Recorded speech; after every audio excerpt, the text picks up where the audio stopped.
ผู้อื่นบ่ได้เฮ็ดให้เฮาสุขบ่ได้เฮ็ดให้เฮาทุกข์เด้อเฮาให้เฮามองย้อนกลับมาหาตัวเองโลดคนอื่นบ่ได้เฮ็ดให้เฮามีความสุขได้บ่เฮ็ดให้เฮามีความทุกข์ได้ให้มองตามความเป็นจริงในชีวิตจริงของเจ้าของเองพุทธศาสนาบ่แม่นหลักการบ่แม่นปรัชญาบ่แม่นการใช้เหตุผลตรรกะดลเดาได้นั่นแหละ ให้มองหลักความจริงโลด ความจริงคืออย่างตอนนี้เฮากำลังทุกข์กับเรื่องใดบ่พอใจเรื่องใดกังวลกับเรื่องใดมองย้อนเข้ามาหาความรู้สึกเจ้าของมีความรู้สึกบ่พอใจนั่นแหละเป็นทุกข์มีความรู้สึกพอใจนั่นแหละเหตุแห่งทุกข์คือความพอใจนั่นแหละที่มันได้ตามที่คาดไว้หวังไว้นั่นแหละเหตุของมันเลยล่ะเพราะปรารถนาความสุขนั่นแหละคือเป็นเหตุให้เห็นความจริงความจริงที่เจ้าของกำลังยึดติดกับสิ่งใดยึดติดบางที่มันได้ตามความพอใจนั่นแหละบัดมันสิดีใจเด้มันสิดีใจมันสิอยากรักษาไว้ให้ยั่งยืนบ่ให้เปลี่ยนบ่ให้แปลงบ่ให้หยังให้มันคงทนถาวรเรื่องสั้นนี่คือความบ่จริงที่เฮาเข้าใจว่ามันต้องคงทนมันต้องถาวรมันต้องบ่เปลี่ยนแปลงนะแต่ความจริงโดยธรรมชาติทุกสิ่งทุกอย่างมีความเปลี่ยนแปลงเป็นธรรมดา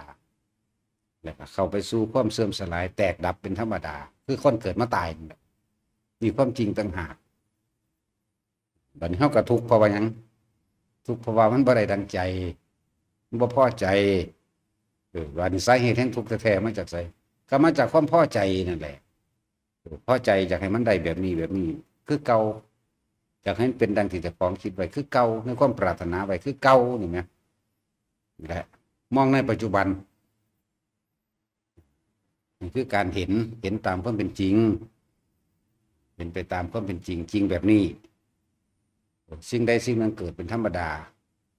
คือคนเกิดผู้ใดก็เกิดมาตายเบิดม้าเกิดม้าก็ตายงัวควายเกิดก็ตายคนเกิดก็ตายการเกิดกับคือการเริ่มตายเริ่มตั้งแต่จุติจิตในการเกิดจุติตั้งแต่ท้องขั้นม่านดานั่นแหละคือการเริ่มตายเขามาแล้วบัดจุติตามธรรมดาคน1 เดือนกับ15 มื้อหัวหนึ่งแขนสองขาสองซ่องหัวใจเกิดขึ้นได้แล้วก็จิตตัวนั้นก็เข้ามาจุติเข้าสู่วัตถุธาตุอันนี้ได้นะนั่นเราเริ่มตายอย่างสั้น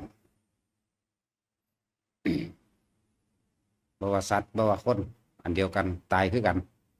นี่ไหมสิ่งที่ยับยั้งไว้ได้นี่ยับยั้งอารมณ์เวลามันโมโหเวลามันบ่ได้ดังใจเวลามันโกรธคนเฮามันสิแสดงออกเป็นทางทำลายก็เลยให้เอาความตายนั่นน่ะมันเป็นเครื่องห้ามเจ้าของเอาไว้แต่คิดถึงว่าผู้ใดก็ตายแมงเบิดแล้วก็จักสิยังกระโดดได้เนาะกูสิ่งที่เฮาสร้างไว้หมายถึงเวลาเฮาระบายอารมณ์โดยการไปทำลายผู้อื่นมันเลยประสูญหายไปใสโดยเฉพาะความโกรธความโมโหการไปทำลายสิเป็นแผลในใจลึกอยากที่สิลืมเด้เลยให้เอาความตายนี่เบรกไว้ของไว้ห้ามเจ้าของไว้ กับคนกับสัตว์คือกันนั่นแหละห้ามไว้ให้เฮามองความจริงตัวนี้ด้วยการฟังธรรมมากๆฟังผู้ใดเบาฟังผู้ใดว่ากันส่วนมากเขาเห็นแต่จินตนาการเอาหลักการเอาปรัชญาเอาจินตนาการมาคุยกันส่วนมากบ่ค่อยเอาความจริงหรอกพูดเว้าเรื่องพระศาสดาบัญญัติอย่างนั้นอย่างนี้ไปพวกนั้นนี่ไหมถ้าอยากได้ความรู้บ่ต้องไปฟังไผดอกอ่านเอาในพระไตรปิฎกเลยศาสตร์ชีวิตนี่มันสิอ่านบ่ได้บ่วะมันสิบ่จบบังในปีหนึ่งเนี่ยอ่านมั่งว่าอ่านมึงมันก็จบแล้วมันก็สิได้ความรู้ดอกบัดนี้ความรู้จำเพื่อสิมาประกอบกับความรู้จริงในชีวิตจริงของเจ้าของเองเป็นแนวทางในการดำเนินชีวิตเจ้าของเองศาสนาแปลว่าหนทางทางการดำเนินชีวิตศาสนานั้นเริ่มว่าพุทธะการดำเนินชีวิตอย่างผู้รู้แต่ผู้รู้ก็ต้องบ่หลงต้องบ่เฮ็ดอย่างนี้ ทางไปทำลายผู้อื่นไหมนั่นแหละว่าจะได้ความรู้นั่นแหละไปอ่านเอาในตู้พระไตรปิฎกมันมีอยู่แล้วบ่ไปฟังไผก็ได้อ่านเอาเองเลยมันครบเบิดทุกอย่างเลยหั่นน่ะเด้นี่ส่วนมากมันบ่ค่อยอ่านเอาเองมันไปฟังการไปฟังผู้อื่นน่ะส่วนมากก็คือเขาเจ้าสรุปตามความเห็นของเขาเจ้าเป็นใหญ่เด้เฮาเลยมาถือเป็นจริงเป็นจังจังว่าให้ทุกคนไปอ่านเอาอ่านมั่งบ่อ่านมั่งในปีหนึ่งมันก็จบเด้ว่าภาษาสำนันเนาะศูนย์ภาษาอ่านหนังสือสำนันโอ้ยอ่านมื้อละ4-5เล่มอ่านมั่งบ่อ่านมั่งเด้นี่ช่วงเวลาหนึ่งชั่วโมง2ชั่วโมงได้ละ3-4เล่มละ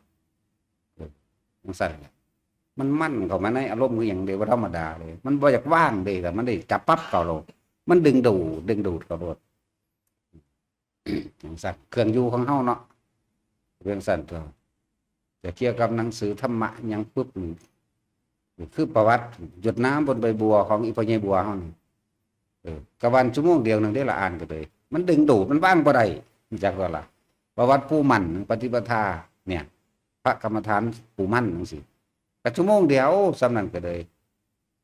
นั่นแหละบัดนี้เฮาเลยฟังออกว่าเวลาเขาแสดงทำเรื่องนั้นปุ๊บเฮาเลยฟังออกเฮาเลยรู้จักว่าเขาสรุปด้วยความคิดเห็นของตัวเองจากหนังสือเล่มนี้เล่มนั้นนี่เฮาเลยรู้จักก็เลยบอกว่าเป็นนั่นคือบ่คนขวายโดยตัวเองส่วนมากฟังเอาความรู้จำไปเถียงกันเพราะว่าหยังมันเชื่อมันเสือคนเฮาเดี๋ยวเอาความเสือได้ไปเถียงกันแต่ว่าแต่ความจริงเราบ่เถียงเด้เข้าใจว่าล่ะจริงไผจริงมันนี่มันรู้ในไผในมันแล้วมันบ่เถียงกันเด้เพราะมันรู้ในสิ่งเดียวกันแล้วส่วนมากเอาความจำไปเถียงเอาหลักการไปเถียงเอาชนะกันโดยความเห็นนั่นแหละแต่เฮารู้โดยตัวเฮาเองอ่านจดจำโดยตัวเองแล้วเนี่ยมันจำบ่ได้ทั้งเบิดก็ช่างมันเด้อช่างมันเถอะเวลาเขาเว้ามาปั๊บมันหูจักดอกว่าบทนั้น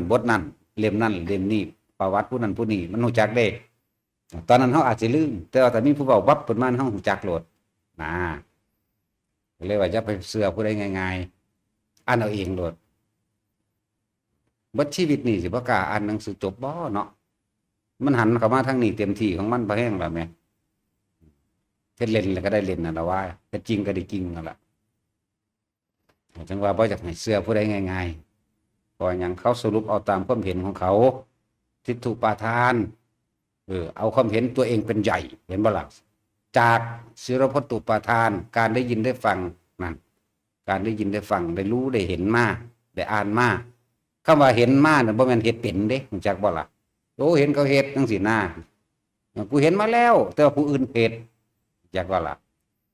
จังซั่นนี่แหละศิรพตุปาทานไปวางซั่นเอาความเห็นเป็นใหญ่จากการได้ยินได้ฟังได้ฮู้ได้เห็นกามุปาทานเกิดความพอใจจะบอกกามุปาทานความพอใจในสิ่งที่รู้ที่เห็นนั่นแหละบ่แม่นแต่เรื่องเพศอย่างเดียวเด้กามุปาทานจักว่าล่ะพอใจในความเห็นนี่ตรงกันกับกูมักเข้าใจบ่บาดจักซี่กูถึกแล้วนั่นกูมักเล่นเข้าใจบ่ล่ะนั่นแหละกามุปาทานก็เลยแล้วจังว่าอัตตวาทุปาทานอัตตะคือความรู้สึกจากว่าล่ะความรู้สึกในตัวเองในความพอใจกับบ่พอใจนั่นเองวาทุมาจากคำเว้าปาทานมาจากสิ่งที่ยึดเลยแสดงออกทางคำเว้าต้องแบบนั้นต้องแบบนี้แบบนั้นถูกกูฟังมาแล้วกูไปเห็นมาแล้วจังซี่นะแต่ว่าเฮ็ดบ่เป็น เพื่อเปรียบดุจดังว่าพระนางพิมพาเพิ่นเลือกคู่เนาะเทวทัตนี่ไปสั่งให้เขาเรียกว่าเฮ็ดดอกไม้พวงมาลัยอย่างดีสวยงามแม่นบ่เทวทัตนี่สั่งเอาเขาก็จะชุ่มช่อดอกไม้จัดอย่างดีดอกไม้เขาก็ห้อยให้อย่างงามแม่นบ่ล่ะนี่คือเทวทัตแล้วก็ย่างกอดเด้อแล้วหรือยังวนกันไปคุ้มเขาเนาะแต่ว่าเจ้าชายสิทธัตถะเฮานี่ปุ่น ลงไปในป่าบัวพุ่นเอาดอกใดดีเนาะโอ้เอาดอกนี้เด้อเว้ยกำลังงามลุยน้ำลงไปลุยขี้ตมลงไปเอาเองเออทั้งเทวทัตทั้งเรียบร้อยแล้วจะว่าไปเล่นเขาจอใส่หลายจะใช้หลายเมืองเด้ไปเด้ให้โอ้ยเราก็บ่เอาแล้วไปก็ดีพุ่นบาดพุ่นนั้นแล่นขึ้นมาจากน้ำไม่ตีนยังเปื้อนตมอยู่เจ้าชายสิทธัตถะนั่นมาฮอดก็เอาเสื่องไว้เด้จักว่าล่ะเด้ให้เลยดอกบัวแดงธรรมดานั่นทั้งนี้โอ้ยยิ้มใส่ยังไงเห็นบ่ล่ะเขาเบิ่งหม่องใดเอาเขาฮู้จักอยู่เด้ล่ะว่าผู้ใดมีความสามารถในตนเองว่าผู้ใดทุ่มเทจริงๆว่าผู้ใดจริงใจนั่นแหละเขาเบิ่งตีนเปื้อนขี้ตมเนี่ยผู้นี้ต้องรู้แจ้งผู้นี้ต้องฮู้ว่าลงไปแบบใดเมื่อยแบบใดติดน้ำติดตมแบบใดแต่ว่าผู้นี้บ่รู้บ่รู้หยังบ่ฮู้ว่าเฮ็ดจังไดเด้นั่นน่ะแม่นบ่ถ้านั่งร้อยดอกไม้เอาเองร้อยดอกไม้เอาเองมันสิฮู้จักเด้ดอกตูมดอกนั้นตัวนี้อ่อนเดี๋ยวก็เข็มหักเดี๋ยวก็อีหยังก็ว่าไปเนาะยากหรือง่ายแบบใดมันรู้ในตัวเองเด้เขาฮู้เด้ว่านี่คนผู้นี้ไม่มีความเพียรบ่มีความสามารถที่พึ่งพาตัวเองได้เลยต้องอาศัยผู้อื่นจังสิมีชีวิตอยู่ได้แต่ว่าคนผู้นี้อาศัยตัวเองได้นี่ตนเป็นที่พึ่งของตนแม่นบ่ล่ะก็จังซี่เนี่ยพระนางพิมพาก็เลือกของเจ้าชายสิทธัตถะอย่างซั่นพวกนี้บ่เอาแล้วเอาคืนซะจะเอาไปเบิ่งเอาเองเด้อของเจ้างามอยู่ข่อยหังบ่เอาเพราะว่าเจ้าบ่ได้เฮ็ดด้วยตัวเองเจ้านี่บ่สามารถปกป้องคุ้มครองหยังข่อยได้ดอกถ้าบ่มีผู้อื่นเข้าใจบ่ล่ะนี่จังซั่นแหละนั่นแหละความรู้จริงกับความรู้จำมันต่างกันความรู้จำมันสิสละสลวยแต่งเพิ่มพร้อมเด้เนาะเป็นปรัชญาเป็นหยังมันละแต่ตัวจริงมันนี่คือเอาออกจากประสบการณ์ตนเลยเด้ตัวจริงมันย่านผีนี่ก็ย่านอีหลีโลดเป็นจังซั่นคือความรู้จำสมมุติว่าเฮ็ดจังได๋สิความกลัวจังจะหายไปเวลาเฮาเข้าป่าเวลาเฮาไปอยู่ในสถานที่ผู้เดียวกลางคืนหรือว่าในที่สถานที่นั้นเขาซาเรื่องกันว่ามีผีไปนั่งอยู่ถ้ำนั้นเด้อมีผีเด้อุ้ยผีให้ดุขนาดเลยเนี่ยจำมาแล้วผู้นี้ก็ได้ยินคือกันผู้นี้ก็ได้ยินคือกันวันนี้ความรู้จำนั้นก็สิบอกเหตุผลต่างๆนานาสารพัดในการละแม่นบ่ต้องละอย่างนั้นต้องละอย่างนี้อย่าไปคิดไหมอันนั้นไหมอันนี้ไหมเด้มันก็คิดคือเขามันยานบัดผู้ย่านสิคิดหยังสวดมนต์สารพัดแม่นบ่สวดมนต์สารพัดเพื่อในการป้องกันผีสวดมนต์บทนั้นสวดมนต์บทนี้ความย่านก็ยังอยู่คือเก่าเด้นึกถึงหลวงปู่องค์นั้นหลวงตาองค์นี้นึกถึงพระพุทธเจ้านึกไปเบิดสารพัดนี่คือความรู้จำความนี่สุว่าผู้นั้นไปอีหลีแล้วความจริงก็สิเป็นจังซั่นนะแต่ว่าความรู้จำนี่พระพุทธเจ้าบอกว่าให้ละนันทิแบบนั้นแบบนั้นแบบนั้นเห็นบ่ซั่นละจริงๆน่ะคือบ่ได้คิดเด้เข้าใจว่าระบาดนี่ความจริงมันบ่ได้คิดเด้ถ้ายังคิดอยู่นั่นคิดความจริงนั่นมันสิย้านไว้ตั้งแต่ตอนที่เดินทางไปพุ่นน่ะสวดมนต์ไปนำทางแล้วจักสวดแผ่เมตตาเนี่ยจักสวดคมจักสวดไล่จักสวดหยังมีเบิดได้เนาะจักสวดหนังเหนียวหนังบ่เหนียวมีเบิดเด้อสวดครอบนั่นครอบนี่ก็ว่าเด้เนาะนี่คือความจริงที่คนเป็นแบบนั้นน่ะนะแต่คนที่บ่ไปบัดนี้คนนั่งเว้าอยู่ในห้องนั่งเว้าต้องอย่างนี้นะต้องอย่างนั้นนะเด้แต่คนไปจริงโอ้ยสารพัดล่ะกูสวดเบิดคาถาเหรอ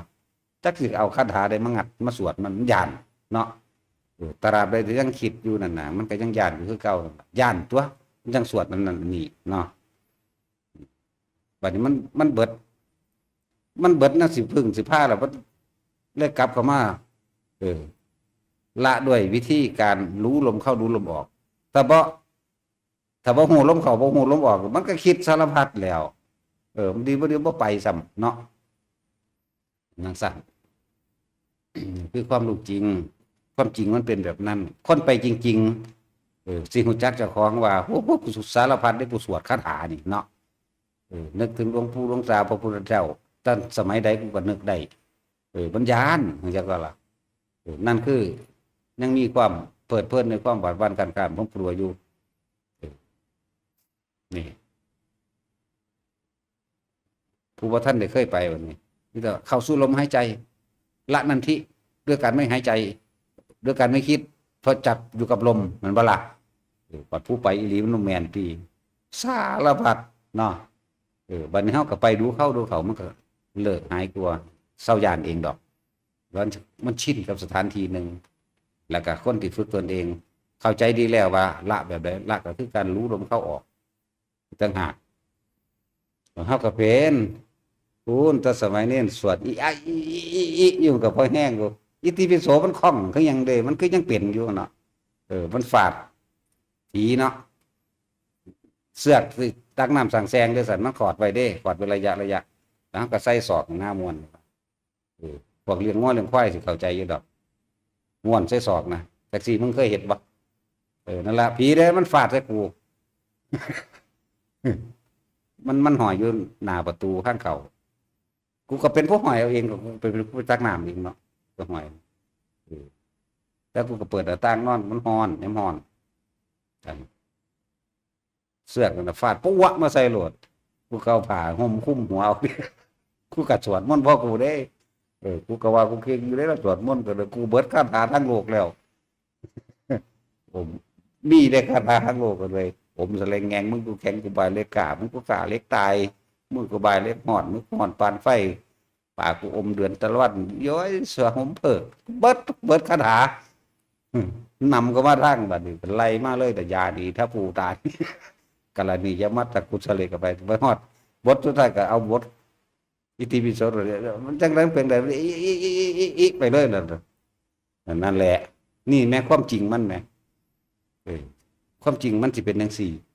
แต่ความจำโดยหลักการก็นะรู้ลมอย่างเดียวรู้ลมอย่างเดียวเนาะ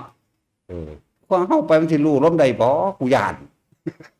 อย่างสั้นแหละฟาดเพราะวัวมากูหังศูนย์เก่าอีกแต่กูลุกขึ้นสู่ได้เพราะกูศูนย์ได้ที่จริงนั่นนะค่าทายังกระสู่ว่าได้แล้วมึงก็เป็นแม่มึงยังกันตัวลุกขึ้นได้ก็เปิดไฟแบบมาตีกับกูคนตัววันนี้นี่เด้มองมันสู่พี่จักว่าล่ะเป็นทังสั้นเลยนั่นแหละถ้ายังคิดอยู่กลัวก็อยู่ในหันกล้าก็อยู่ในหันทังสั้นแหละถือว่าฟังความจริงความจำหลักการทฤษฎีอาจจะเว้าได้สละสลวยสวยงามแต่คนคนนั้นเคยไปแล้วสิจักแต่ผู้บ่เคยไปก็สิเว้านั่งอยู่ในหมู่หลายๆกูบ่ย่านแล้วหมู่หลายปานนี้เนาะต้องก็หมู่กันผีให้เว้ยลองไปผู้เดียวเบิ่งดูแต่เราต้องขอชาไปผู้เดียวได้บัดนี่คุณยังไปหาสารตกรรมมึงเด้อตายบ่ได้บีบคอมันย่างไปเลยย่างไปสูดลมหายใจหันจักหานาทีแล้วจังขึ้นมาเด้อโอ้ห้องดังๆเอาเด้อหาหมู่เขาแลนลัดคิดยานไว้แล้วเด้ตอนนี้แม่นบ่ล่ะคิดไว้แล้วเด้นั่นเดี๋ยวเบิ่งดูขนาดนั้นเด้บ่ทันไปเด้นี่นี่นะความจริงเนี่ยมันเป็นสันอีหลีเด้นึกหาคิดไว้นี่คือคิดถึงทางสิกูสิไปจังไดเนาะกูสิวางไดเนาะล่ะเด้นี่สิขึ้นไปนี่จังสี่ผ่านเถียงหลังนั้นเนาะกูหลังนั้นนี่มีหมาใหญ่เด้ระวังดีๆเด้อหมาบักใหญ่สูงเพียงหัวขนาดมันนั่งไกลไม้บักใหญ่เพียงหัวพุ่นเด้อตาก็ปั่นแลบลิ้นเตะๆลงมาจังมันเมื่อยมาแต่ทางใดนี่เดี๋ยวคืออีหลีนั่นแหละมันลัดประจำดอกตะกี้เขามานอนอยู่พี่เนาะเขามานอนอยู่ต่ำอยู่ตัวนี้เด้แล้วบ่ได้นอนได้ในวัดดอยนั่น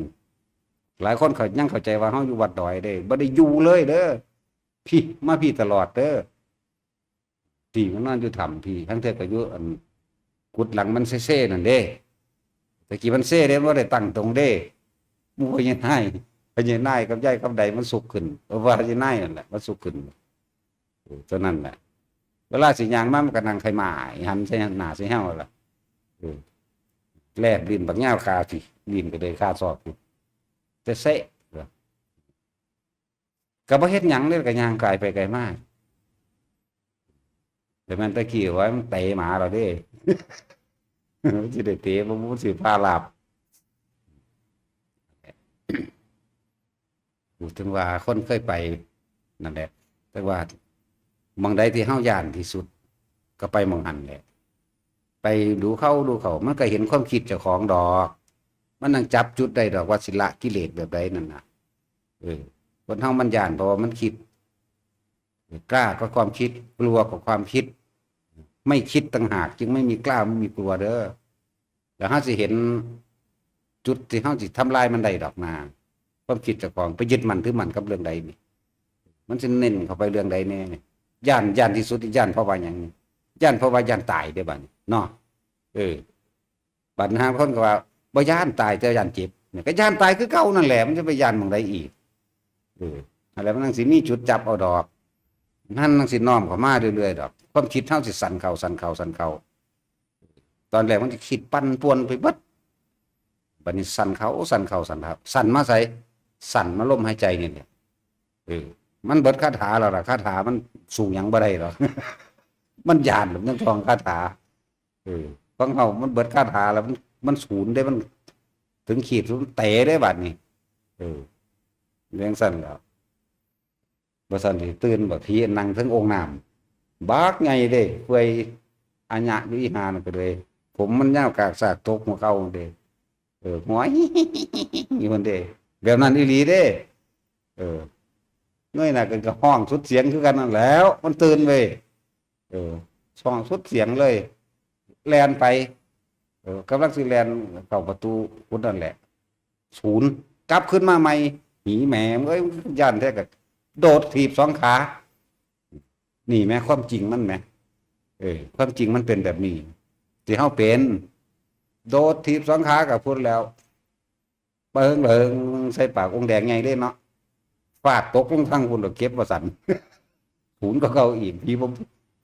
มันจักมันเสียไปไสแล้วมันบ่มีแม่แต่ว่าตอนนั้นมันมีอีหลีนั่นน่ะมันเลียวเห็นอยู่แต่ของนั่นแหละแล้วมันก็หัวลอย อีหลีนี่แหละความจริงมันเป็นสั่นบ่ได้สู้ด้วยคาถาสู้ด้วยความโมโหแล้ววันนี้ผู้ใดมาแต่งเป็นผีหลอกมึงเก็บเบิดเขาเฮ็ดผีหลอกได้เลยเน้นก็เฮ็ดผีหลอกกันได้ตะกี้คันที่ขี้ข้อกันนี่มันจะเอาผ้าขาวห่มตุดสูดมาไว้แล้วมันสิมีหน้ากากเฒ่าๆดอกหน้ากากเฒ่าๆมาใส่ไว้เวลาเฮาย่างไปจังสิปุ๊บมันสิกองใหม่แล้วมันจะเอาอันไฟฉายนี่ในแง่งใส่หน้าขึ้นมานั่นแหละมาหลอกเฮาโดดถีบที่กองอ้วกงอกเฮาย่านเด้นั่นน่ะเฮาจังสู้จักว่าล่ะย่านเด้สู้นั่นบ่แม่นแล่นเด้นั่นแหละกองอ้วกงอกหลายรายแล้วบ่คือเฮาหลอกหลวงปู่เซ่เด้ หลวงปู่เซ่ค่าตาดีทางไปห้องน้ำมันก็ผ่านพวกตาลพวกเผาเด้คือเด้แล้วก็มันมีหอกระดูกนำเด้อยู่วัดอยู่บ้านมันดอกกันนี่เฮาพอดีเขาตัดต้นเผาสูงขึ้นมาจากประมาณเม็ดนึงนั่นแหละเฮาก็เอาผ้าขาวไปห่มตัวคือกัน แล้วก็อันท่อนเผานั่นน่ะตั้งขึ้นแล้วก็ขึ้นยืนทั้งหันเอาผ้าขาวคลุมเจ้าของไว้แล้วก็ใส่หน้ากากเฒ่านั่นแหละหน้ากากผีเพิ่นบอกว่าเพิ่นมีคาถาดีเด้ เขาก็จับนึงก็แย่งลงมาไปอย่างเท่านั้นแล้วมันจะเว้อพูนเข้าในกลางบ้านนั่นล่ะสลบอยู่อันหอประชุมหอคลอตะกี้เขาเอิ้น หอประชุมกลางบ้านน่ะนะคือสกสันเราสลบแล้วคนละเฒ่าแล้วเนาะแต่เราแล่นหันเลย โอ้ยเอาละกู เป็นจังซั่น แต่ความจริงบอกเรื่องความจริงอันใดอันหนึ่งให้ฟังซื่อดอกบ่แม่นเฮาสิเอาจินตนาการ หรือการคาดคะเนดนเดาเอาจากการได้ยินได้ฟังมาแต่มาบอกมาสอนกันของเฮาเอาความจริงสอนเอาประสบการณ์อีหลีโลดแต่ว่าไปมังหันย่านก็ย่านสั้นแบบนั้นนี่มันสิเป็นละนั่นทิละแบบใดยิ่งคิดก็ทั้งละยิ่งบ่ละแล้วทั้งศูนย์ทั้งย่านจักสารพัดบอกบ่ถูกขึ้นอยู่กับการเฮาทำให้บ่อยทำให้มากก่อนละจริงๆโดยคำเว้ากันละโดยลมหายใจนี่แหละเพราะว่ามันบ่คิดเมื่อบ่คิดแล้วความกล้าบ่เกิดความกลัวก็บ่เกิด แม้แต่ภพก็ยังบ่เกิดจากว่าล่ะขนาดนั้นแหละถ้าอาศัยกันทำให้บ่อยทำให้มากไปดูเอาไปมื้อนี้กล้าซ้ำนี่ไปมื้อนี้กล้าซ้ำนี่ถ้ายังกล้าอยู่แสดงว่าต้องมีกลัวถ้ามีกลัวอยู่ก็ต้องมีกล้าเฮ็ดจังได๋สิว่างได้ก็อยู่กับลมหายใจมากเข้ตัวนี่เว้าสรุปเอาว่าแม่นแต่อยู่นี่เด้พูนเฮาบ่ย้านหยังมาเท่าใดแล้วล่ะ30 ปีแล้วล่ะในโดยความแบบเป็นกลางว่างเฉยได้กันนะนี่เว้ายกตัวอย่างให้ฟังซื่อตอนนั้นมันเป็นเน้นน้อยอันนั้นว่าน้อยหรอกว่าเน้นใหญ่เน้นใหญ่อยู่ดอกเน้น17 18 ปีแล้วล่ะปัจจุบันคำโมโหไม่แต่จดหมายเต็มมัน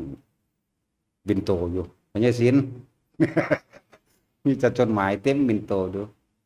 รักพี่เนนจังเลยแล้ว พี่เนนก็รักเธอเหมือนกันคือกันแล้วเวลาไปแก้น้ำอยากว่าเคยอยู่คนอื่นแก้น้ำเนาะรถล้อสุกนะล้ออยู่เล็กว่ามีได้ล้อใหม่ที่เขาเจ้าติดค้างใหม่เนี่ยเอาก็ขึ้นนั่งแล้วก็จับจังสี่เด้ขาเหยียบผู้สาว14 15 คนเด้จากรออยู่เด้เฮา เขาก็อยู่ไปละ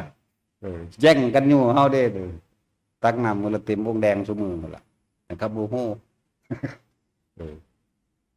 วินโตมันมี3 ถาดจักว่าถาดที่3ไม่แต่จดหมายหาลังอันก็ใส่ผ้าเช็ดหน้าครับผ้าเช็ดหน้าก็ใส่แป้งแป้งสิปิงซ่องซุมื้อนี้มีบ่บุนั่นล่ะทุกอย่างเป็นไปเบิดแต่ว่าดีเด้เฮาก็เอิ้นเขาพวกนั้นมาซอยขุดหัวอ้อมหัววัดเด้ทำความสะอาดมันหกมันบ่ได้อยู่เขาว่ามันมีผีบ่มีดอกผีนั่นเฮาก็รอพวกนั้นแหละมาทำงานมันมักเฮาเนาะมันก็อยากเฮ็ดแล้วเฮาก็โอ้เพิ่นนั่นเฮาก็ย่องมันงามแน่มันก็ทวนใส่เบิดแล้วยากหยังจังซั่น14 15 คนพุ่นเด้อเปิดฐานที่3เนี่ยมันแม่นโลดดอกมันซ่อนจดหมายพวกนี้ไว้จักดอกรุ่นมื้อนี้ถ้ารุ่นเฒ่าๆนี่จักอยู่เฮ็ดจดหมายผ้าเช็ดหน้าผ้าแพรมนยาดมกิ่งไผ่ เนาะตัดสินเขียวๆเนาะ ผ้าดมกิ่งไผ่แล้วก็เขียนผูกไว้เด้เอาแนวมันเนาะผูกเอาคนเฮาแต่มันมีความหลักมันมีความหวังมันมีพลังในการสร้างเด้เนาะบ่แท็กซี่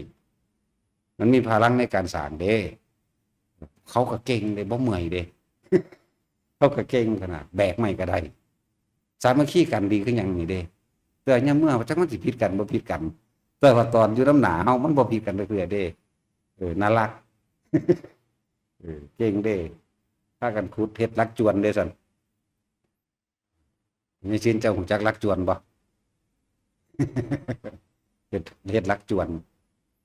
ต่อกันยาวๆ2 อันข้างนี่แล้วเอาตัวนึงไว้กลางเขาเก่งอยู่เด้จนว่าเกิดเป็นวัดได้อยู่ได้10 เดือนหนึ่งพอดีแล้วบัดที่เมื่อนี่ตีมันไห้นำเนาะ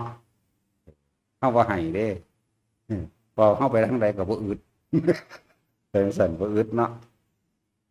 นั่นแหละใส่สิ่งแล้วนี่มันเป็นประโยชน์ตัวคนเฮามีความรักเอาความรักนั่นแหละมาสร้างประโยชน์ถ้ามันมีความหวังแก่กันมันสิเฮ็ดแบบบ่เมื่อยเด้เนาะบ่แท็กซี่ขนาดอันคือโดยโลกโดยชาวบ้านเนาะเห็นน้องเขาก็ดีใจซื้อขนมให้เห็นหลานเขาก็ซื้อขนมให้เห็นอ้ายเขามักหยังก็ซื้อนั่นให้ถามดีๆเนาะแม่นบ่เห็นนั่นปู่ย่าตายายหรือญาติเขาห่างไกลบันไดก็สร้างดีใจโลดแม่นบ่สั่นขี่รถผ่านไกลๆก็สร้างพูดเลยเห็นยอดบักม่วงอยู่ต้นบักม่วงอยู่กลางนาดีใจเด้เนาะแต่จิน มันจริงมันมีพลังเด้นี่นั่นแหละพลังแห่งรักใคร่เห็นบ่มันมีพลังบางอย่างเห็นบ่ทำให้เราทำอะไรก็ได้ทุกทางแม่นเด้โป่งหินเหล็กไฟว่า อีหลีนั่นแหละพลังแห่งหลักพลังแห่งใครมันเฮ็ดอิหยังได้ทุกอย่างเด้ แต่เฮาหักมันมาหาเห็ดเนี่ยมันดีบ่ดีกว่าบ่เนาะ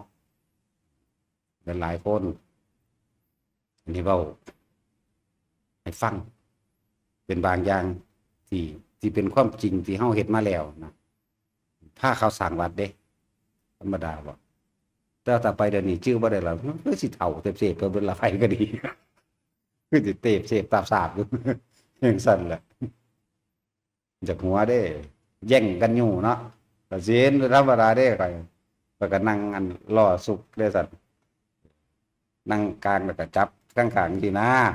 แล้วก็ตีนเหยียบซ้อยไปแล้วว่าไอ้ก็อยู่แซงกันแหละธรรมดาแล้วก็ตักน้ำมัน3-4-5 รอบมันเด้ไป3 เที่ยวก็เต็มแล้วนั่นแหละพลังหลักพลังแห่งความหวังเขาก็คิดว่าเฮาสิหักเขาเนาะมันเลยมีพลังเลยแต่สิว่าเอิ้นว่ากามคุณพระพุทธเจ้าก็ว่ากามคุณอยู่เอาใส่กามนี่ให้มันเกิดประโยชน์เลยเอิ้นว่ากามคุณบ่ได้เฮ็ดให้มันเป็นโทษเพราะว่าพลังแห่งหลักมันสร้างศาสนาก็ได้คือนางพิมพากับพระโพดมเฮานี่แม่นบ่ล่ะพลังแห่งความหลักมันสร้างได้ทุกอย่างเด้เพิ่นเลยปรับมาใส่มันเป็นประโยชน์เพิ่นคือบ่ว่ากามโทษเลยทีเดียวเพิ่นคือว่ากามคุณอยู่เนาะแต่ว่าเพิ่นตัดสรู้แล้วเพิ่นก็เฮ็ดโทษแห่งกามด้วยบาดนี่มันต่างกันบ่ล่ะตอนบ่ทันตัดสรู้ว่าแบบนึงตอนตัดสรู้แล้วก็ว่าอีกแบบนึงเด้พลิกเอาตัวตามสถานการณ์มันเป็นแบบนั้นแหละในชีวิตอันนั่นแหละพระโพธิสัตว์รู้จักบอกเขาเจ้าอันเกี่ยวเนื่องของว่านน้ำเนาะเขาเจ้าเป็นแบบนั้นเฮ็ดอีหยังก็มันสิมีพลังบางอย่างนั่นแหละความรักนี่มันเป็นพลังอีหยังที่เฮ็ดให้สร้างสรรค์ก็ได้ทำลายก็ได้เด้แต่ว่านี่เฮ็ดเฮาน้อมไปในทางสร้างสรรค์เรื่องสั้นแต่คนสิป่วยอยู่ก็หายป่วยเด้เนาะเป็นว่าแท็กซี่แต่คิดฮอดผู้สาวแล้วมันจะมีพลังฮึดขึ้นมาโลดเด้เนาะแปลว่าล่ะนั่นว่าตัดสินจะคิดฮอดผู้สาวฮิปโปเยาอยู่บ่โอ้ยเขาลงคลิปมื้อนั้นนะคือจักหัวตัดสินมาเบิ่งอันนี้ว่าเอานี่แหมมันเฮ็ดจังมันบ่มีอารมณ์จักหน่อยเด้อุ้ยก็ยิ้มจักหน่อยแหน่แบบจังซี่แหน่เว้ยอันนี้เพิ่นล่ะโอ้ยอีหามึงตัดสินฝ่ามาเบิ่งแล่นบ่สักบ่ควมบ่เห็นแล้วปีนขึ้นวางเร็วเพิ่นโอ้ยอืดหืดอยู่ก็อยากหัวตัวมันก็มีดีปลุกคนจากให้มันตื่นมั่งล่ะเนาะมันเป็นพลังแห่งหลักจ้ะตัดสินอยู่เลยพูนหอดย่ำกรีดยางมันเขาจังสิให้กันบัดจริงๆบ่ได้ให้เด้อคือผู้หนึ่งหูหนวกอย่างก็อะไรผู้หนึ่งหูหนวกเมื่อเลยได้เบากันเสียงดังเลยได้ด่ากันแบบหลายคนมันยังเขาเอิ้นหยัง KFC ตาสินมีหลายเด้เขาว่า FC ตาสินโอ้ยกูก็บ่จักแล้วสูบูจักตะไก่ ไก่ KFC เท่านั้นแล้วเพิ่นว่าผม FC ตาสินมีหยังเนาะ FC ป่ะหรือว่าคือไก่ KFC เขาสิซื้อไก่ KFC ไว้ตาสินบ่ว่าพอเขาก็บ่จักแล้วบ่ได้เบิ่งเอาซะบัดนี้ตาสินหูหนวกกับฮิปโปแหละเป็นซั่นแหละตอนลงรถบาสมามันบ่เกียดตมซื่อเด้เอาตอนมันเกียดไปกรีดยางตอนเกียกตมธรรมดาว่ะเกียกตมหูสั้นจริงเลยก็ว่าตาเด็กน้อยมีกิ่งเวลาเพิ่นค้ำเอวใส่กันตัวอยากหัวตัวแต่เห็นแล้ววันนี้คืออยากเห็นแต่ท้าย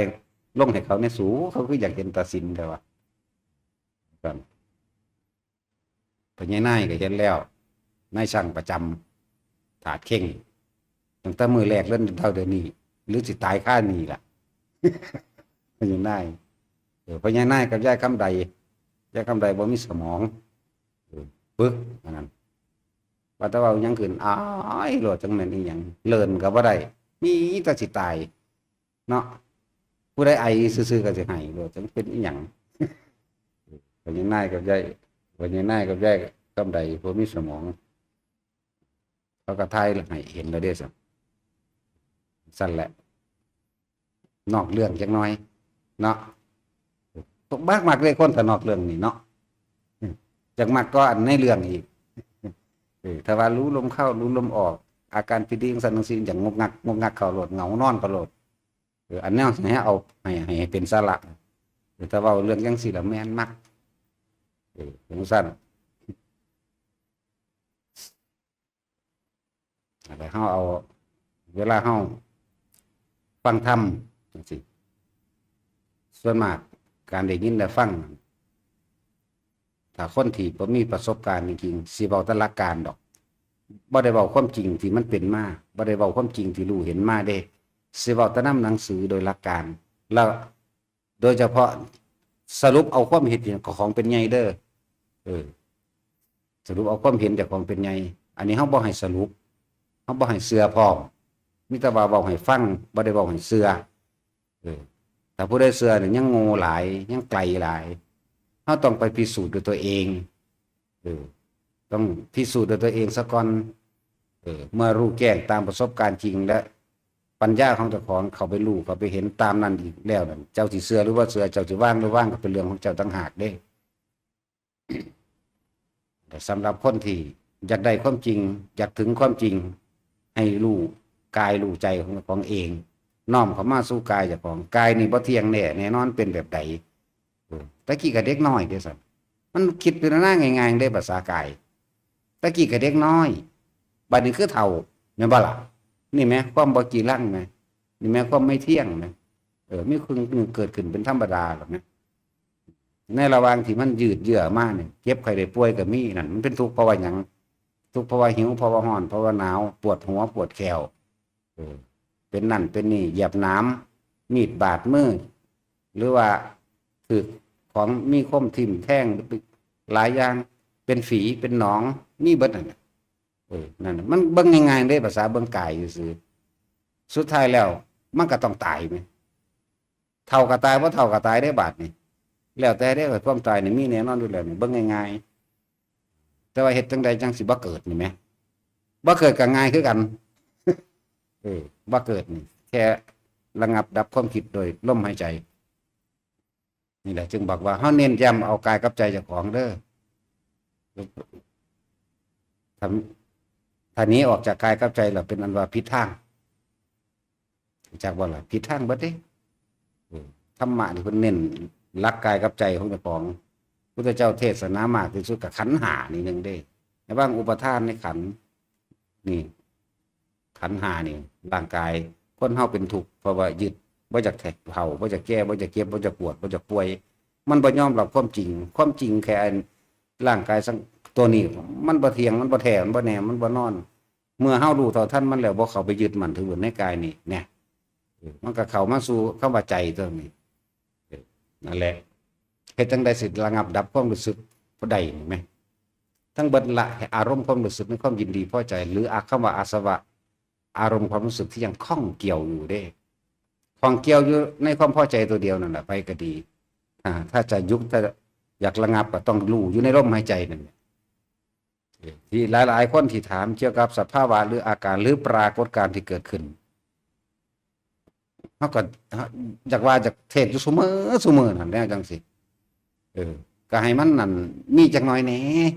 อันนั้นคืออะไรอันนี้คืออะไรก็ยังบอกว่าให้แตกกันอย่าสนใจอยู่บ่ว่าโยกบ่ว่าสั่นบ่ว่าขนหัวลุกบ่ว่าสิเป็นเนื้อกระตุกหรือมีคือหยังจิ้มอยู่น้ำหลังน้ำแข้งน้ำขากระซางอย่าไปใส่ใจ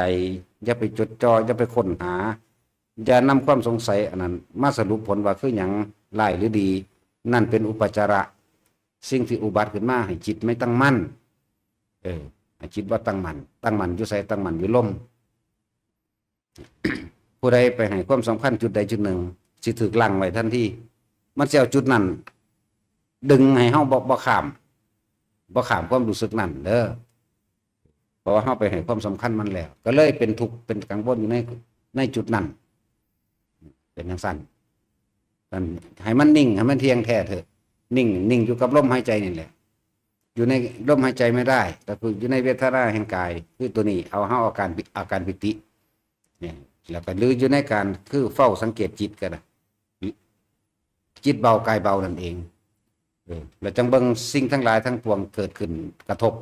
แล้วเฮาสินำเขามาคิดบ่นี่แหมหม่องละมันแหมถ้าบ่นำเขามาคิดก็คือละนะพอเข้าใจบ่นี่เวลาเริ่มตัปปฐมฌานนี่มันก็สามารถละได้แล้วเด้ความจริงมันนั่นแต่ความจำที่เฮาไปฟังหลักการบางองค์เพิ่นก็เว้าต้องได้อัปปนาสมาธิต้องได้ฌาน4เท่านั้นบ่แม่นเด้อบอกเลยว่าบ่แม่น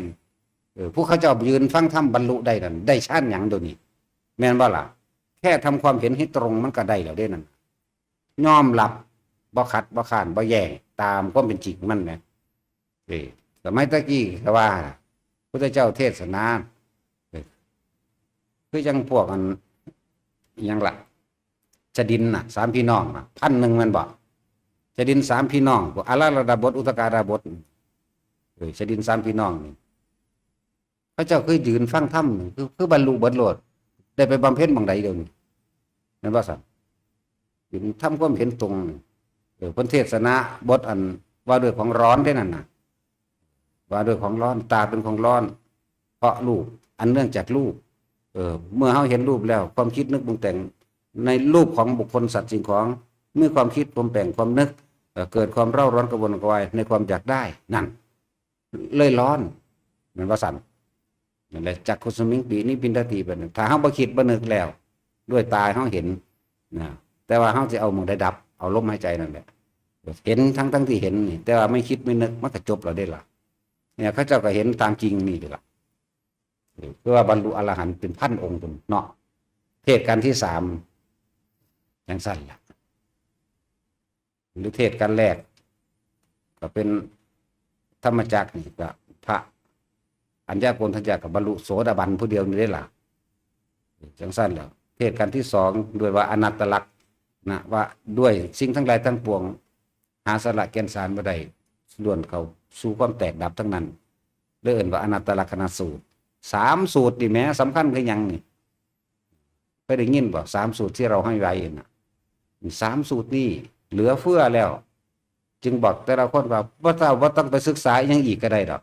ถ้าพวกเจ้าแค่อ่าน3สูตรนี้ได้แล้วเน้นปัญญาเลยนี่ธรรมจักรกับปวัตตนสูตรคำแปลมีให้แล้วอยู่ในหันอยู่ในหนังสือธรรมวัดเท่านั้นน่ะอนัตตลักษณสูตรเท่ากับแปลให้เบิดแล้วอธิตปริยญาสูตรเท่ากับแปลให้เบิดแล้วเอา3สูตรนี้มันสิไปใส่วะเฮาท่องจำโดยภาษาบาลีแล้วเฮาก็อ่านคำแปลมันแน่เฮาก็ได้รู้ความหมายมันพร้อมคนที่ท่องจำพระสูตรของพระพุทธเจ้าได้นะท่องจำจะคิดได้ว่าบ่มีผลบ่ได้แม่นคนตกต่ำเด้นั่นคือจังพวกเฮามาทำวัดซุมื้อนี่แหละญาติพี่น้องเฮาอาจสิตายไปแล้วเนาะหรือเจ้ากรรมนายเวรหรือหยังก็แล้วแต่ที่ได้รับส่วนบุญจากการแสดงธรรมของเฮาเองที่เฮาท่องสวดมนต์นี่มันบ่แม่นว่าบ่มีความหมายเด้มันมีความหมายว่าเฮาแสดงธรรมของพระพุทธเจ้าเด้สาธยายธรรมคำสอนพุทธเจ้าเด้นั่นน่ะหลายๆคนที่ว่าบ่มีความหมายหยังบ่แม่นบ่มีเด้หรือว่าตายไปขึ้นสวรรค์สันใดสันหนึ่งโดยความที่เฮาจดจำพระสูตรไว้ได้1ภิกษุผู้ทรงฤทธิ์ไปแสดงธรรมสามารถบรรลุข้างบนได้เลย2เทวดาแสดงธรรมด้วยกันเองมันสิมีน่ะอย่างพระโพธิสัตว์แสดงธรรมวันพระศีล8ศีลนั่นนี่ก็แล้วแต่เข้าใจบ่ล่ะมีทั้งหาก3มีบุคคลเตือนต่อสูตรนี้นะอันที่4ด้วยการสนทนาธรรมของกันเทวดาเขาคุยกันเรื่องธรรมะเองคือเฮาคุยกันเรื่องธรรมะนี่แหละบรรลุก็มีนี่แหละอานิสงส์4อย่างของการทรงจำพระสูตรของพระพุทธเจ้ามหาตะเรียนมากนั่นแหละเรียนเอาโตมันสิบรรลุโลดไปก็เลยเนี่ย3สูตรนี่ปฏิจจสมุปบาทก็มีในหันคือกันนั่นแหละอยู่ในอริยสัจ4นั่นแหละจังว่า3สูตรนี่ก็พอละไม่ต้องไปยังมากหรอกบรรลุได้แล้ว ก็สิบรรลุถ้าผู้ใดอยากได้ความรู้หลายๆก็อ่านเอาทั้งเบิดท่านแหละเบิดพระไตรปิฎกกันแหละมันไปสิเว้ามาแนวใดเฮาสิฮู้จักเบิดบัดนี้เพราะมันบ่หนีจากพระไตรปิฎกดอกอันเอามาเว้านั่นน่ะเขาสิเว้าเรื่องนั้นปึ๊บเฮาฮู้จักได้ว่าเขาสรุปด้วยความเห็นของเขาปั๊บนี่เฮาฮู้จักปั๊บโลดแต่จริงๆนี่บอกว่าบ่ต้องไปฟังหยังมากคือบ่ตั้งใจอ่านเอาโลดมันมีอยู่ในนี่อยู่เนาะแต่จังว่าที่เขาฟังมาส่วนมากสิเขาจะเอาความเห็นพระเจ้าสรุปเด้อแต่ว่าพวกเขาเฮ็ดอยู่เดี๋ยวนี้อยากให้รู้ความจริงในตัวเองอยากให้อยู่ในหูดังให้ได้พวกเจ้าจึงจักดอกว่าเวลาพวกเจ้ากังวลร้อนเพราะว่าอย่างพวกเจ้าคิดเดี๋ยวก็คิดถึงคนผู้นั้นคนผู้นี้คนผู้นั้นคนผู้นี้เดี๋ยวก็คิดกังวลความเป็นอยู่ของชีวิตคิดเรื่องการเมืองคิดเรื่องกีฬาคิดสร้างผู้นั้นผู้นี้คิดถึงญาติและไม่ใช่ญาติคือผู้พวกนั่นแหละเหตุแห่งทุกข์ก็เลยให้คิดนั่นแหละแม่นบ่ล่ะถึงบอกว่าทุกคน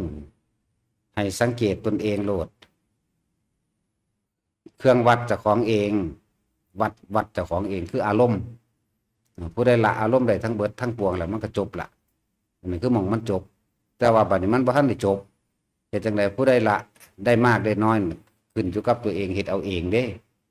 ละนี่บ่แม่นคำเว้าละนี่คือบ่ต้องเว้าละนี่บ่ต้องคิดแต่ว่าอาศัยลมหายใจรู้อยู่กับลมหายใจเด้อบ่หาตั้งแต่ว่าชาตินั้นชาตินี้ดอกเอาแค่ปัทมฌานเพิ่นแสดงไว้ในโอวาทปาติโมกข์คักแล้วให้หาเครื่องอยู่ให้จักบ่ล่ะวิหารธรรมเรียกว่าเครื่องอยู่ของไผของมันบางคนก็อยู่ในชั้นที่หนึ่งบางคนก็อยู่ในที่สองบางคนก็อยู่ในที่สามบางคนก็อยู่ในที่สี่ถอยไปถอยมากับเขาสลับออกเพราะสำนันบางคนก็สูงขึ้นไปอีกในอาเนชาสมาธิ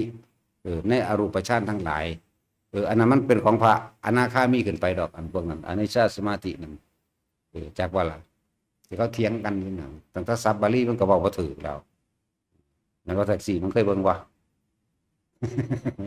พอจักยังดอกว่าอันนี้ก็เลย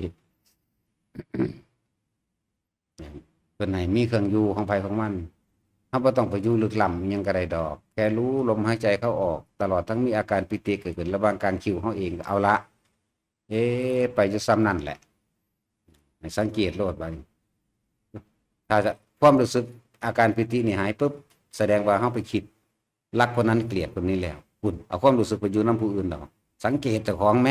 นี่เพราะสันสิว่าให้สังเกตกายกับใจบ่นั่นตัวใจแหละความรู้สึกก็ไปแล้วไปหักคนนั้นไปสร้างคนนี้แหละพี่หอดคนนั้นคนนี้แหละนี่ไหมกราบมาล่มใหม่ตัวนี่เฮ็ดอยู่ซ้ำนี่โลดสังเกตโลดแต่คิดถึงบ้านยังได้เศร้าหมองโลดเนาะมันจากเมื่อโลดมันจากหลายๆอย่างนี่หั่นแหละเนี่ยเอาความจริงง่ายๆนี่ไหมความจริงน้ำห้องง่ายๆนี่ฝึกไปจนมามันชินโหลดจังหวะเน้นทุกคนมีสิทธิถึงพระนิพพานเบิดทุกคนในศาสตร์นี้มันขึ้นอยู่ที่เฮา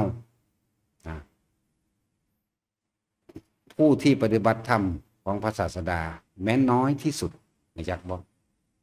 ก็ยังมีสิทธิ์ที่จะเข้ามักถึงพระนิพพานแม้ในปัจจุบันชาตินี่มันเป็นแต่เหตุเอาวะแต่ว่าโดยอานาปานสติเด้อแม้น้อยที่สุดแต่ว่าอยู่ในหลักของมันโหลดอยู่หมองมันตรงโหลดตรงคืออานาปานสติโหลดลมหายใจเขาเองนั่นแหละจังว่าเพิ่นบอกแนวทางที่ง่ายคักแล้วพวกเขาเฮ็ดเอาสังเกตเจ้าของโลดตอนนี้จากลมอันนี้ก็หายไปน้ำการโหลดความคิดความคิดแต่ไปคิดเนี่ยตัวนี้หายปั๊บเมื่อกี้นี่กูไปสร้างคนนั้นกูไปหักผู้นี้ทันทีโหลดแต่กลับเข้ามาอยู่ในลมยังไงสุขทุกข์เกิดว่าไรโหลดแม่นว่าล่ะจังสั่นตัวมันก็พิสูจน์โดยตัวเองตัวเอาเจ้าของเองเห็นไหมเพราะนั้นพวกอยู่ทั้งบ้านพวกบ่ได้มีเวลาเข้ามาจังซี่ก็ว่าต้องน้อยใจแต่ก็ว่าต้องไปกลุ่มใจเรื่องศีลบ่ดีจังสั่นจังซี่ปล่อยไปก่อนก็ต้องน้อมนำเข้ามาแต่เขาคิดเรื่องถึงเรื่องเก่าๆเวลาใดเขาก็กังเล่าร้อนและกังวลเมื่อนั้นบาปเกิดเมื่อนั้น วิธีแก้กรรมที่ดีที่สุดก็ยังบอกแล้วจะนำเรื่องเก่าๆมาคิดกลับมาอยู่กับลมหายใจแม้มันสิสงบได้เพียง2 วินาทีก็ช่างมันศีลสมาธิในขณะนั้นเกิดขึ้นเลยในปัญญาเกิดขึ้นเลยศีลสมาธิปัญญาหรือมรรคแบบร่วมกันแม้ขณะ2 วินาทีนึงก็เอาละใจว่าล่ะพวกมีอาชีพยังก็ช่างพวกเจ้าจะขายโตก็ช่างขายไปมันเป็นกรรมใส่ไปใส่ตะกายใจอย่าไปใส่ใจใส่พวกใส่นี่คือคิดลำพึงลำพันหน่อยอกหน่อยใจเด้ใจใส่ตัดจิตเจตนาออกกลับมาอยู่ลมหายใจผู้ที่มีอาชีพผ่านยังอยู่กับสร้างผ่าซัดก็ตามนะ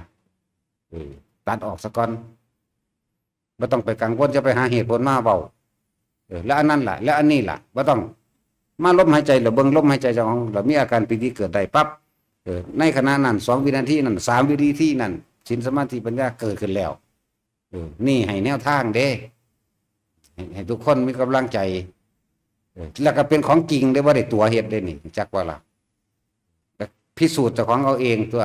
เวลากูอยู่จังซี่ได้กับอันนี้ได้กูอยู่กับลมหายใจเขาออกได้อยู่กับจุดนั้นลมได้เวลามันคือสบายสบางแท้นี่ไปคิดเทียบเจ้าของเอาเองตัวแม่นบ่ล่ะเฮาบ่ได้เว้าหลักการหรือว่าให้กำลังใจหลอกๆบ่แม่นเด้เว้าอีหลีเด้นี่เว้าจริงๆเด้นี่บ่แม่นกุศโลบายเด้แต่เป็นของจริงเจ้าของก็เทียบเอาเองเนี่ยล่ะเว้ยไว้สิมีอาชีพออกทะเลหาปลาก็แล้วแต่ขาไก่ขางัวขาควายก็สร้างหากี่โป้มอยู่ก็ตามดอกหาปูหาปลาซ่อนหวกอยู่ก็สร้างดอกนะเวลาเดินเฮาก็มาเฮ็ดเบิ่งตัวเฮ็ดไปเรื่อยๆจนเฮาเวลาอาจสิตายมามันสิคิดหาเงินหาทองก็บ่มีความหมายเด้คนป่วยมันบ่ได้อยากรวยดอกความจริงมันเนาะมันอยากเศร้ามันอยากเศร้าแล้วมันก็ย่านตายแม่นบ่นั่นแหละวิธีระงับดับความตายก็คือลมหายใจเฮานี่แหละมันจังบ่ย่านระงับดับมันคือดับความย่านเด้คนเฮาก่อนสิตายที่มันย่านเนาะอยู่กับลมโลดแต่ทุกคนพลิกได้เบิดเนี่ยกำลังใจคือจังนั้นพวกเจ้าจะกังวลหลายเรื่องศีลก็ดีพวกผู้หญิงขายโตมันนั่นแหละเฮามีเบิดเด้คนเฮาหลายคือกันเฮ็ดจังใดสิมีลูกค้ากูก็บอกมึงเฮ็ดจังซี่แหละฝ่ายดารานักร้องก็มีเด้สุก็เฮ็ดจังซี่แหละเฮ็ดจังได๋สั่นมันกูบ่มีแนวดีก็ดีดอกมีแต่ฮู้ดังนั่นเด้เนาะสู้เฮ็ดจังซี่เด้อสู้เฮ็ดจังซี่เด้อเนี่ยนั่นแหละหยุดคิดได้จักหน่อยแน่ด้วยการอยู่ในลมหายใจนั่นแหละอย่าบอกหมองมันสูดโลดคือลมหายใจนั่นแหละอื่นๆบ่มันสิการลำดีลำไรอธิบายว่ามันหลายโพดก็เลยบอกหมองมันสุดซะสู้สิบ่มีเวลานอนบ่เนาะสู้สิรับแขกอยู่เบิดนี่มันก็พังเบิดตัวแม่นบ่ซั่นอีห่ามันก็ยังสู้สิเอาอยู่มันเบิดมื้อเบิดคืน24 ชั่วโมงบ่มันพังเด้มันต้องมีเวลานอนตัวเด้อบาดสินอนสุกก็จับลมหายใจหลับก็เดียวสุกก็เมื่อยคักแล้วแต่ร่างกายสุกก็เมื่อยเพราะแห้งแล้วนั่นแหละเว้าเรื่องพวกขายโตมันมีทุกอย่างล่ะอาชีพมาลองมาล่ำคือกันก่อนที่ขึ้นแสดงมันก็จับจุดอุณโลมซะก่อนว่าต้องเฮ็ดหลายดอก2-3 วินาทีเท่านั้นแหละเฮ็ดไปแสดงไปลองไปเต้นไปต้นแมงสุดๆพุ่นโลดเฮ็ดไปโลดมันก็มาฝึกหลายอีเนาะจะมาซื้อว่าจังได๋ดอกล่ะว่าผมชื่อมันมาหลายคนอยู่เด้นักร้องนักล่ำหยังบ่รู้จักดอกรู้จักแต่พระพุทธเจ้าสั่นแล้วก็คนที่จับจุดนั้นร่มได้อาชีพการงานการเงินมันสิค่อยๆดีขึ้นมาเพราะว่าจิตสงบบุญมันเกิดเมื่อบุญมันเกิดเจ้ากรรมนายเวรมันได้มันก็ถอนอโหสิกรรมให้ไปเรื่อยๆแล้วก็สถานที่ต่างๆที่เฮาสามารถทรงชาญจับนี่ได้ก็เกิดกลายเป็นทิพย์แม่นญาติพี่น้องเฮาอันตกต่ำตกทุกข์ได้ยากถือเทวดาเขาอยากอยู่ใกล้เด้พุ่มเทวดาลูกเทวดาแม้จะเป็นชั่วขณะหนึ่งก็ช่างเด้แสงมันวาบขึ้นนิดนึงนั่นละบุญโลกทิพย์มันเป็นจังซั่นโลกทิพย์เขาจะเอาแสงขาวนวลวาบขึ้นโลดดอก โดยสำนักก็เอาละแต่ว่าล่ะดีก็บ่ฮู้จักหยังเบิดทุกอาชีพการงานเฮ็ดได้เบิดเด้อฝึกได้ประเภททหารตำรวจผู้รักษาความปลอดภัยนี่รักษาความปลอดภัยเจ้าของก่อนโดยการส่งชาญตัวนี้ซะก่อนแต่ละมื้อแต่ละเว้นนึกได้มื้อละก็เฮ็ดโลดมันสิป้องกันพวกเจ้าดอกจังซั่นหลายๆอย่างอาจสิเฮาสิรอดด้วยปาฏิหาริย์ก็ว่าเด้มันบ่เป็นปาฏิหาริย์พวกเจ้ามีสติคุ้มครองเจ้าของเองพวกเจ้าส่งชาญก่อนส่งชาญเข้ามาปุ๊บนี่มันก็สิมีแนวรักษาพวกเจ้าเองบ่ต้องไปเอิ้นมันมาเองเทวดาทั้งหลายที่มารักษาเขาได้บุญนำเฮาเขามาเองดอกเฮาบ่ได้ไปเอิ้นเด้เพราะว่าเฮาบ่เคยขอร้องอ้อนวอนผู้ใดมาซอยอยู่แล้วเทวดาอินพรหมหมู่นี่เฮาบ่เคยอยู่แล้วมีแต่ด่าคือมาหลายแท้ซั่นเนาะลังรวยมาตั้งแต่อยู่ในแถวหมู่นี่ก็400,000กว่าแล้วนะอื่นๆอีกนะมันก็นับบ่ได้หมดเด้ตักเท่าใดโกรธจักสิเอิ้นว่าจังไดเขาก็มาจังซี่เด้อเขาก็ได้เขาก็มาฟังเอาคำอันนี้เด้อแล้วเขาก็ฟังแล้วเขาก็น้อมไปเบิ่งกับของเองเด้บางพวกก็บรรลุไปเลยเด้อบางพวกลงเอาได้กูก็ขึ้นไปก็ได้โดยยากแมงเนาะสมาทานก่อน